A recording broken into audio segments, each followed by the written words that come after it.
Can we turn that fan on? No, it'll make noise. I don't think it does. Oh, it definitely does. Trust me, we're not going to talk that long. Are you okay? I'm hot. I know you are. Quit bragging. It all looks really good. I'm going to say we're good. All right, let's do it, baby. Let's have some fun.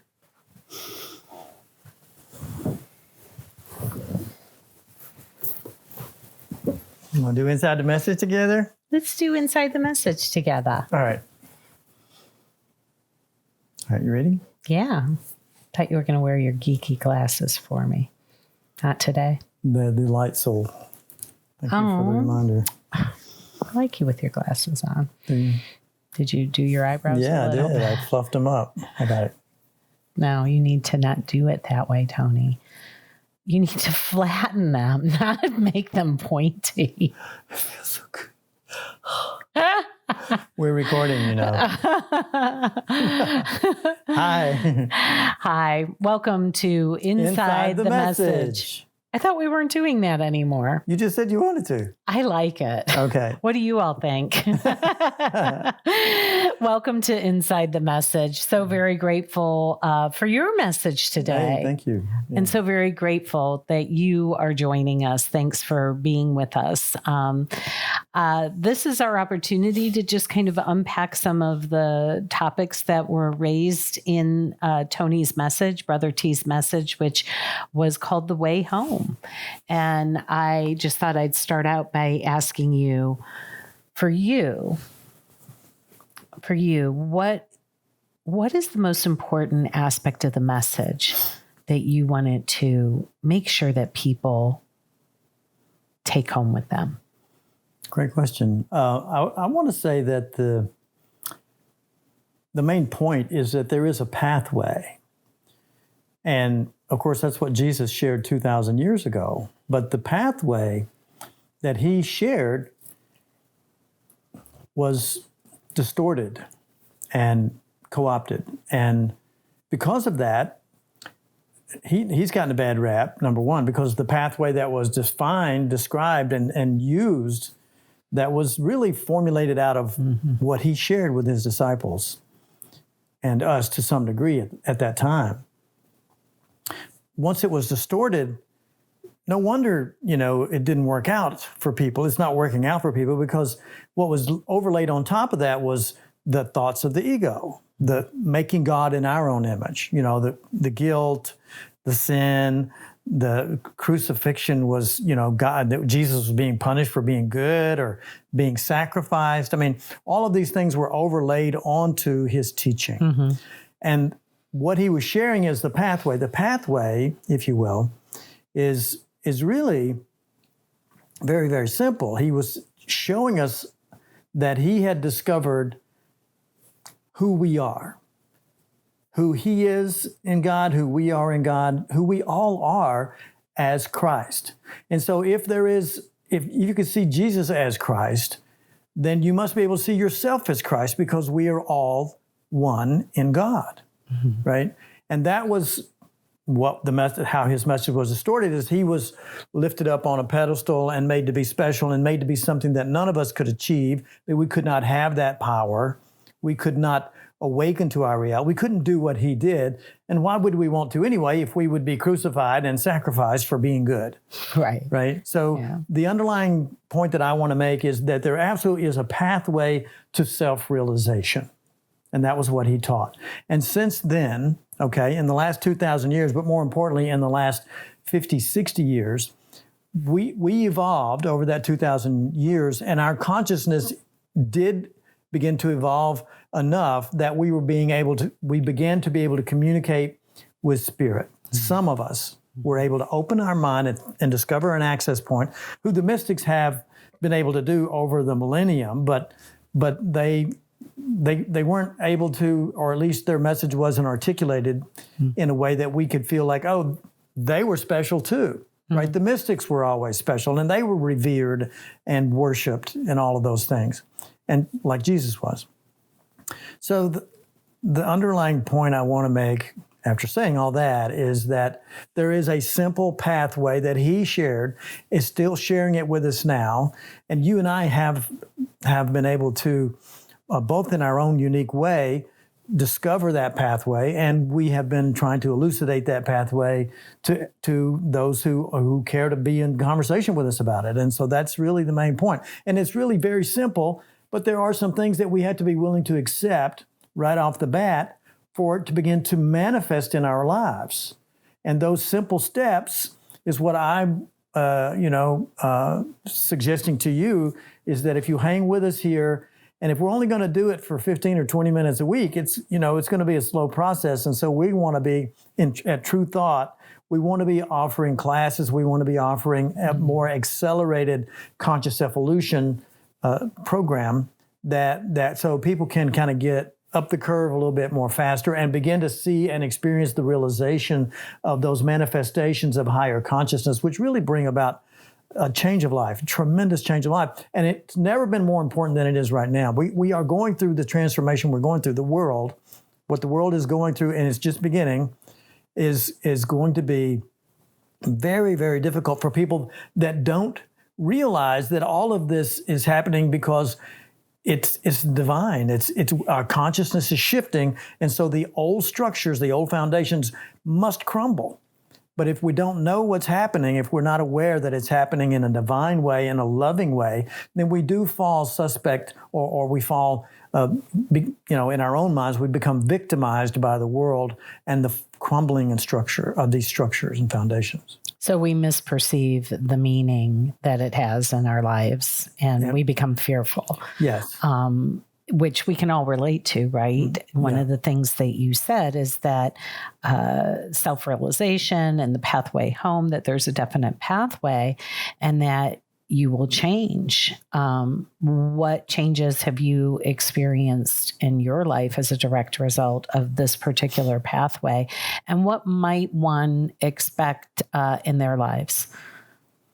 Well, for myself, let me just speak to that first and foremost, is I'm not living the life I was living before. Before I was living a life of reaching and grabbing and struggling. I was reaching for relationship. I was reaching for abundance. I was reaching for lifestyle. I was reaching and trying to hold and possess things to make me feel safe. I was struggling to feel safe in my physical body, worried about my health, worried about my finances, worried about my relationships, worried about the environment, worried about the things that were going on in the world, because it looked like things need to be fixed over there and things need to be fixed over here.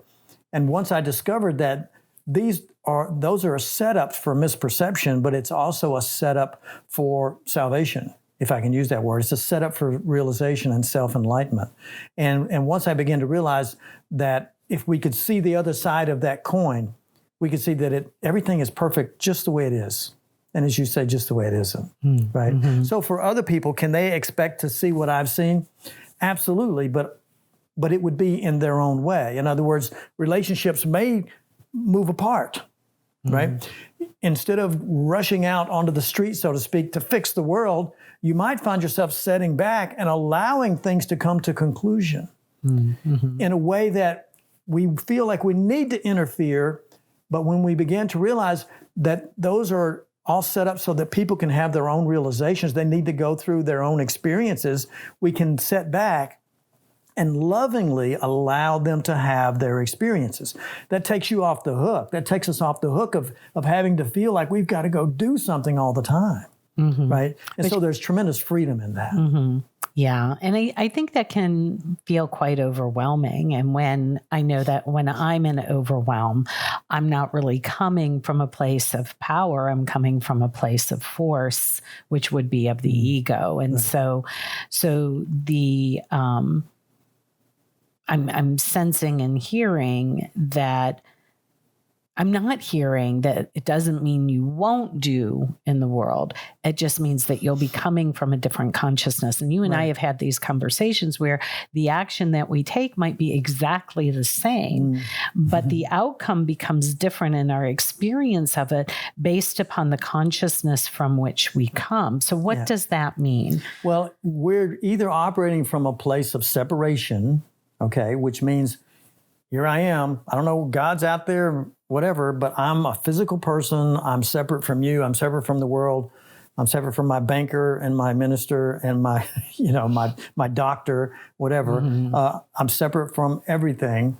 And I'm operating out of the ego construct, the ego mind. And its entire foundation, as we've talked about, is based on fear and guilt, okay? Or I join, I shift, I begin to ignore that mind. And I go within. Instead of looking out for my salvation, I turn within and I look within and I begin to connect with my higher self, right? And we refer to it sometimes as the Holy Spirit. The Bible refers to it as the Holy Spirit. But the Holy Spirit, as Jesus has told us in his recent communications, and yes, there's recent communications from Jesus that are very clear that the Holy Spirit is just another name for your true self, your higher self. And when you connect with that self, well, now you're in a relationship. It's a different way of being because it's kind of like having a best friend that you can turn to no matter what your situation is. And imagine having a best friend that it always knows the right answer. And so you turn to your best friend and you're always making decisions not separated, but joined in relationship. So it's a lot like being married, right? We literally, it's almost like we got a divorce from God. So this is like a reunion, okay, to being married. So like in our relationship, we make decisions together. Yes. Right? We're not making decisions separate from the other one, right? So when you're joined in relationship with your higher self, now you don't even have to make decisions. You defer the decisions to your friend, your partner, your guide. It's which is teacher, you. which it is you, but you're deferring to your higher knowing. I think that's, especially coming from a religious science mind, I think that's one of the confusing aspects is that it seems as if sometimes our languaging is reverting back to separation when we say, we surrender it to that that mind, that, like Spirit, as if it's something separate from us. And one of the things that we've had a discussion about recently is, we've declared that what we're about in our lives and in true thought is about impacting awakening. Like that's what we're about. That's awakening, enlightenment, self-realization, returning home, which was what your conversation was about. And that there is an aspect of us that is already that now. And so when you talked about what you were like before versus after following this pathway, what I heard was that you were always seeking, but never finding, which is the game of the ego. And that joining in this consciousness leads to freedom. It doesn't lead to separation, even though sometimes the languaging might sound like that. And it also suggests that you're found, that it's the willingness to be found and in the flow.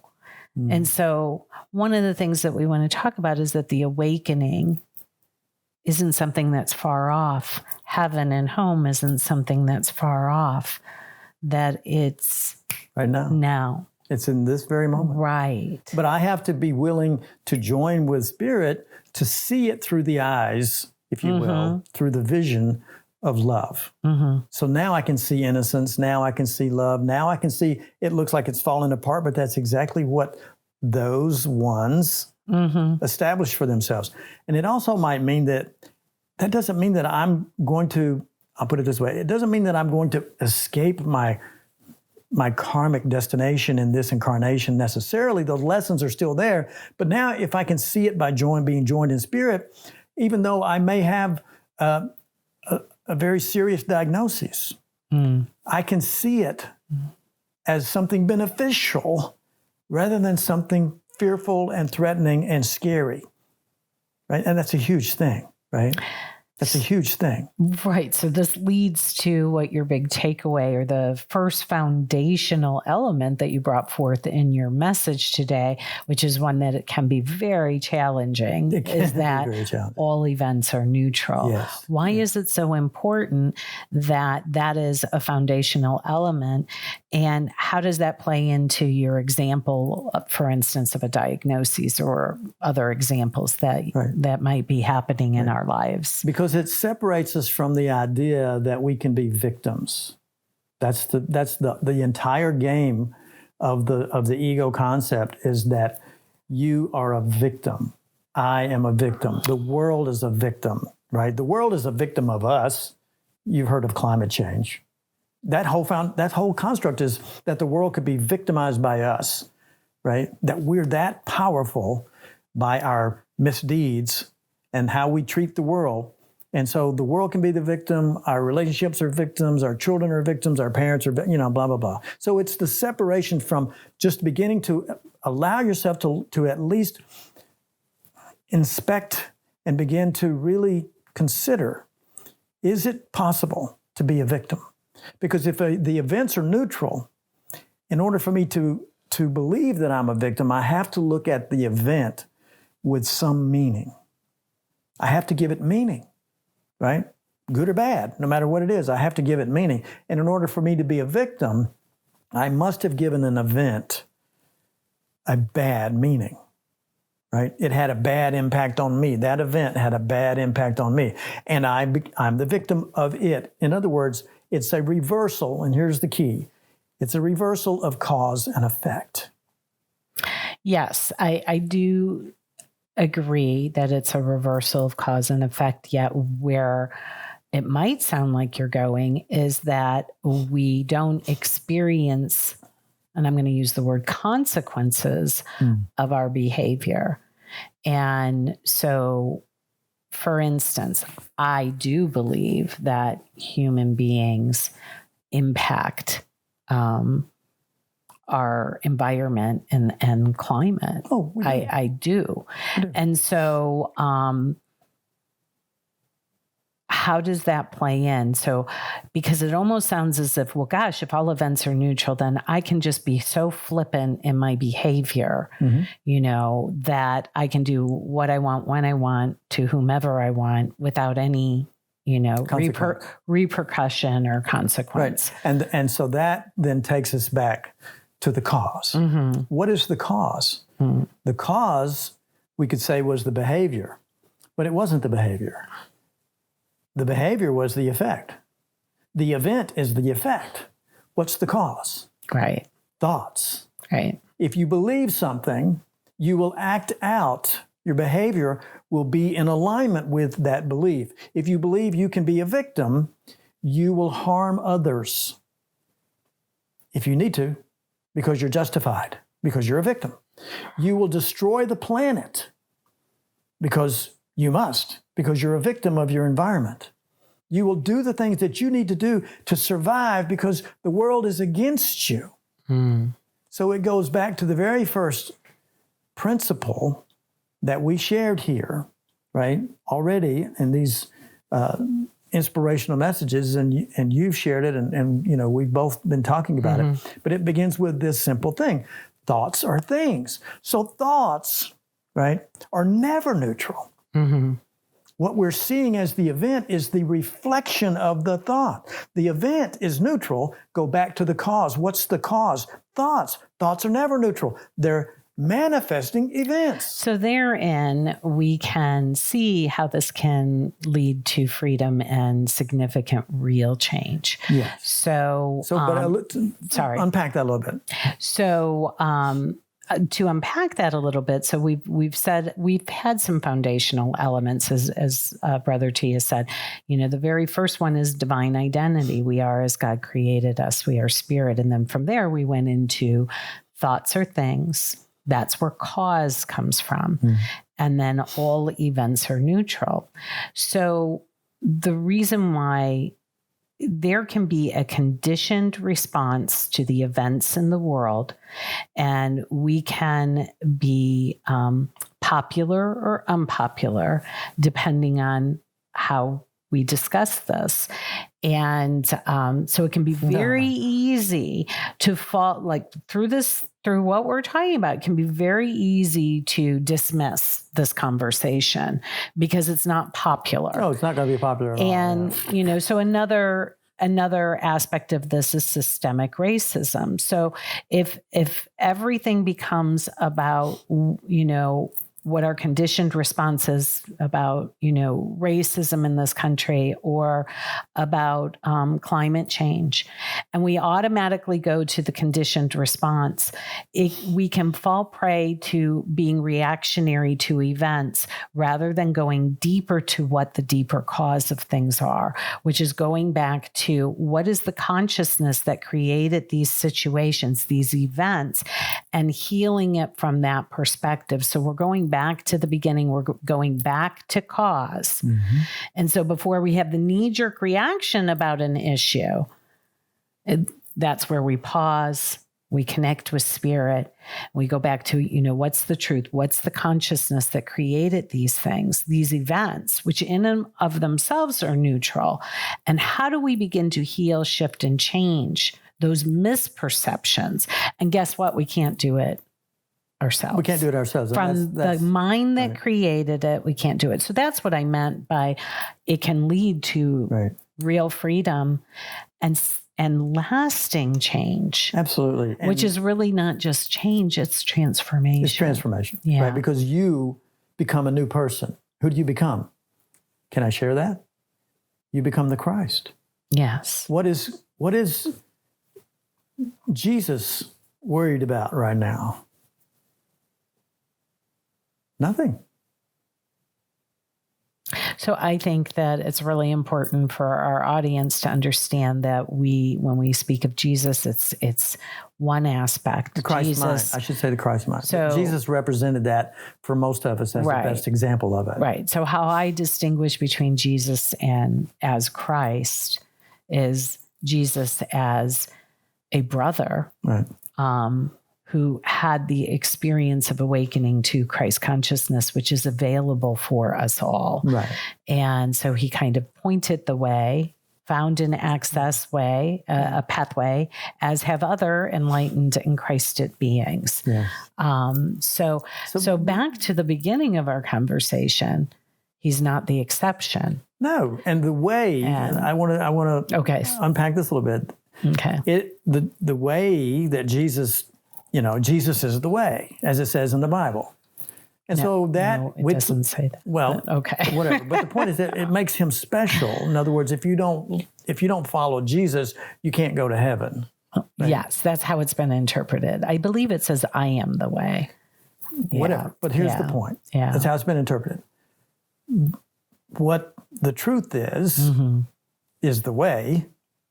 That's it. In other words, if you understand what you are doing to yourself, literally, by denying the truth of who you are, literally, then your experience will continue to be what it is while you're denying the truth of who you are, which is what we're doing, literally. So the only way to change your experience is to begin to accept who you are in God, who you are in truth. The way is simply the truth of who you are, right? And so as we discover that pathway, the pathway back to being willing to accept the truth of who we are, we take our power back.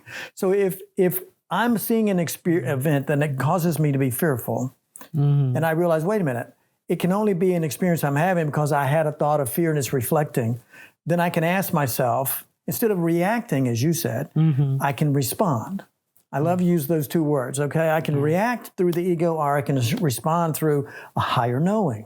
If I am the cause, and I am, of all of my experiences, and I am, then I simply say, wait a minute, if I don't want to experience this anymore, instead of judging myself for having bad thoughts, I just simply say, what's the right thought that would give me a different experience? If thoughts of fear and blame cause me to have an experience of being victimized and being afraid, then I don't want to have those thoughts anymore. Everything that we're experiencing, events or lessons, showing us a pathway back to our own thinking, our thought system of fear. And in that moment, of self-realization, insight, I can turn within, join with spirit, and say, what's the appropriate action? What's the appropriate thought? Yeah. What's the true thought? Yeah. And now what I'm experiencing begins to show up differently. Is it do it instantly? It's happening instantly more and more and more. Speeding up. It's speeding up, right? But we are still quite immature yet in realizing and our impact, our thoughts, because we mix them in, thoughts of love and corrected thoughts with thoughts of fear. So it's kind of a slow process of changing the instant gratification or instant effect or instant reflection of our thoughts. But it's coming. It's coming. We're changing. And what we're about here at True Thought is to give you the tools to be willing to look at the events in your life and realize that you're not a victim. And so we're going to get on with it. That is learning the additional steps so that you can speed up the process of experiencing more and more love and joy in your life. I mean, it's just that simple. Right. And that we really, truly do live in a benevolent universe. Absolutely. Because the events are showing us ourselves. And then that gives us the opportunity to begin again, to go within and to create anew. And so it's really just such a beautiful pathway, such a beautiful teaching. And I have to tell you, I don't know, I was going to say, I don't know what life would be like without it, but actually I do. And so in every event in my life, I go back to these principles that we're teaching. And every single time, sometimes it's not, but some events are more challenging than others. But what is true always. And so these steps that we're beginning to lay, returning to divine identity, then the way things work is that thoughts are things and all events are neutral. And that, no matter what is happening in my life, I can apply these.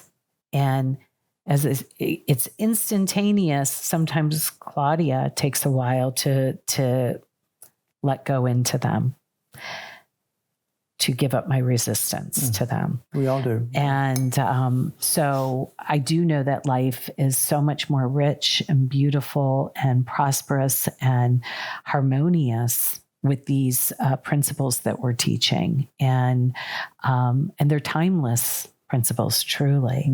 We're just really applying them consistently in our lives. And that's what we're here to do together. And we are assured. And we're talking to the awakened aspect right now in each of us.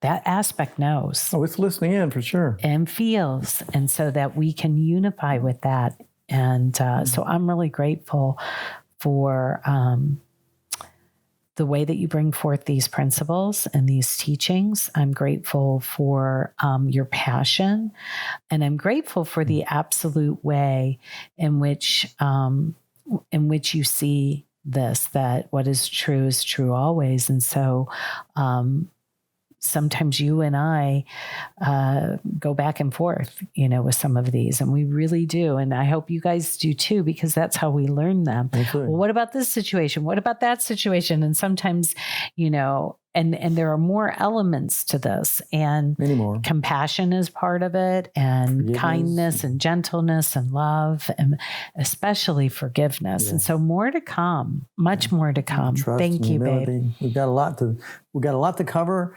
And we'll do it a little at a time, but we're just blessed to have. We're taking little sips at a time. We are. And yeah.